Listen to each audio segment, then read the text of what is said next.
നമ്മളെ വല്ലാതെ ഡിസ്റ്റർബ് ചെയ്യുന്നൊരു തോട്ട് അല്ലെങ്കിൽ ഇൻസിഡന്റ് നമ്മൾ തീർച്ചയായിട്ടും നമ്മുടെ പാർട്ട്ണറുമായിട്ട് ഷെയർ ചെയ്യാറുണ്ട് അല്ലേ? അങ്ങനെ ഷെയർ ചെയ്യുമ്പോൾ അവർ പറയുകയാണ്, ഇതൊന്നും അത്ര വലിയ കാര്യമല്ല, നീ ഭയങ്കര സെൻസിറ്റീവ് ആയോണ്ടാ ഇങ്ങനെ തോന്നുന്നത്, ഓവർ തിങ്ക് ചെയ്ത് ആവശ്യമില്ലാത്ത പ്രശ്നം ഉണ്ടാക്കിക്കൊണ്ട് ഇങ്ങോട്ട് വരരുത്. ഇതൊക്കെ എന്തിനാ എന്നോട് പറയുന്നേ? നിനക്ക് ഒരുപാട് സമയമുള്ളതുകൊണ്ടാണ് ഇത്ര അധികം ഇമോഷൻസ്. ഒന്ന് പോകുമോ എന്റെ അടുത്തുനിന്ന്? ഇങ്ങനത്തെ മറുപടിയാണ് നമുക്ക് കിട്ടുന്നതെങ്കിൽ ഹൗ വിൽ യു ഫീൽ? നല്ല ബുദ്ധിമുട്ട് തോന്നും അല്ലേ? ഇതാണ് ഇമോഷണൽ അൺഅവൈലബിലിറ്റി. പറയുമ്പോൾ പാർട്ട്ണർ നമ്മുടെ കൂടെ തന്നെ ഉണ്ട്, ഒരുമിച്ച് താമസിക്കുന്നു, പുറമേ നോക്കുമ്പോൾ ഓൾ സെറ്റ്. പക്ഷേ അറ്റ് ദ കോർ നമ്മൾ ഒറ്റപ്പെട്ട് കേൾക്കാൻ ആരുമില്ലാതെ മുന്നോട്ട് പോയിക്കൊണ്ടിരിക്കുകയായിരിക്കും.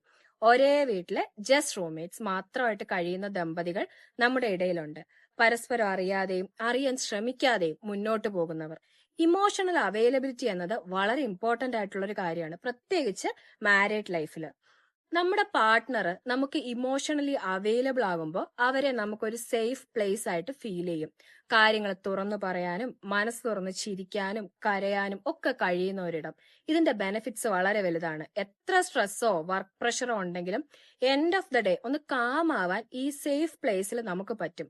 നമ്മുടെ ഇമോഷൻസ് പ്രോപ്പറായി വാലിഡേറ്റ് ചെയ്യുന്നത് നമ്മുടെ കോൺഫിഡൻസിനെ വർദ്ധിപ്പിക്കും. ലൈഫ് കൂടുതൽ കോൺഫ്ലിക്ട് ഫ്രീ ആകും.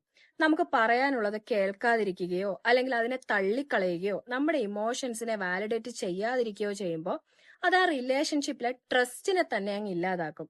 നമ്മുടെ സെൽഫ് വർത്ത് കുറയും. ഞാൻ പറയുന്നതിന് ഒരു വിലയില്ല, ഞാൻ പറയുന്നതിന്റെ കുഴപ്പമായിരിക്കും ചിലപ്പോൾ, ഇങ്ങനെയൊക്കെ നമ്മൾ ചിന്തിക്കാൻ തുടങ്ങും. ഇല്ലെങ്കിൽ ഒന്നും പറഞ്ഞിട്ട് കാര്യമില്ല എന്ന് തോന്നിയിട്ട് ഷെയർ ചെയ്യാനുള്ള ശ്രമങ്ങൾ തന്നെ നമ്മൾ എന്ത് ചെയ്യും, പതുക്കെ അങ്ങ് ഒഴിവാക്കാൻ തുടങ്ങും. ഡീപ്പ് കണക്ഷൻസ് ഇല്ലാതെയാകും. വളരെ മെക്കാനിക്കലായിട്ട് മുന്നോട്ട് പോകും. രണ്ട് കൂട്ടരുടെയും ക്വാളിറ്റി ഓഫ് ലൈഫിനെ ഇത് ബാധിക്കാൻ തുടങ്ങും. നിങ്ങൾ ഏത് തരം പാർട്ട്ണർ ആണെന്ന് ഒന്ന് ചിന്തിച്ചു നോക്കിയേ. കേൾക്കാൻ തയ്യാറാകാത്ത, കാര്യങ്ങൾ പറയുമ്പോൾ ഫോൺ സ്ക്രോൾ ചെയ്തുകൊണ്ടിരിക്കുന്ന, അല്ലെങ്കിൽ അവിടെ നിന്ന് എഴുന്നേറ്റ് പോകാൻ ശ്രമിക്കുന്ന, അവരുടെ അവസ്ഥയെ തീരെ വില നൽകാതെ സംസാരിക്കുന്ന ആളാണോ?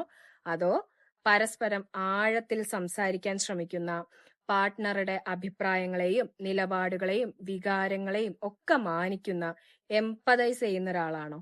അഭിപ്രായ വ്യത്യാസങ്ങളൊക്കെ എല്ലാ ബന്ധങ്ങളിലും സ്വാഭാവികമാണ്. അതിന്റെ ഭാഗമായിട്ട് നല്ല പോലെ തർക്കങ്ങളും ഉണ്ടാവും. എന്നാൽ ആഫ്റ്റർ ഓൾ ദീസ് കോൺഫ്ലിക്ട്സ് അത് റിസോൾവ് ചെയ്യാൻ നമ്മൾ എടുക്കുന്ന ഒരു എഫേർട്ട്, അത് എത്ര വലിയ വഴക്കാണെങ്കിലും അപ്പുറത്ത് നിൽക്കുന്നത് തന്റെ ശത്രു ഒന്നുമല്ല, പാർട്ട്ണർ ആണെന്നുള്ള കരുതൽ, ഓൾ ദാറ്റ് മാറ്റേഴ്സ്. അപ്പോ സ്വയം ഒന്ന് ആലോചിച്ചിട്ട് തിരുത്തൽ വേണമെന്ന് തോന്നിയാൽ ഡു ഇറ്റ്. ശരിയായ ചേർത്ത് പിടിക്കലുകൾക്ക് ലൈഫിനെ കൂടുതൽ ബ്യൂട്ടിഫുൾ ആക്കാൻ കഴിയും. Thank you.